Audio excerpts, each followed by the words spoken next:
again, for me personally, I was born, to a single mom, and I remember when she was trying to remarry. She had been in a relationship with this man for years. In fact, I've known the uncle for many years, and my mother got pregnant. This was after I was 13.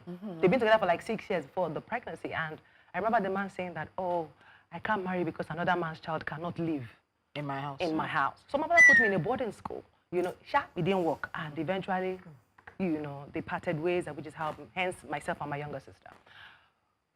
Was I angry then? Yes. But knowing what I know now, I respect the man that he was quick to say, this is very nice, but the moment this girl lives in my house, it's not gonna work. I think it's important that we extend that same grace to women. We've had women maltreat step-kids. We've had them do that, My mother died when I was, pretty young. I was in my early 20s, my mother died, and I had to live with people. And I know firsthand how it is.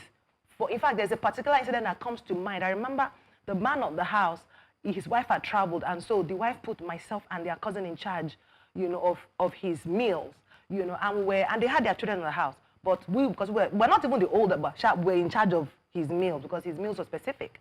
And we were cooking and all of that. And then there was a particular day in the course of that week, this man goes and comes back with a bag of snacks and calls his children into his room. And gives only them. And yes, that day, myself and their cousin, we were in our 20s, but we were sobbing like babies. It was hurting. We were sobbing like babies.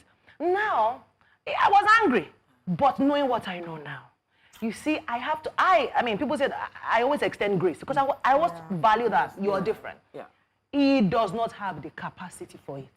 It probably not even occur to him that there are 2 other children in this house that I should give.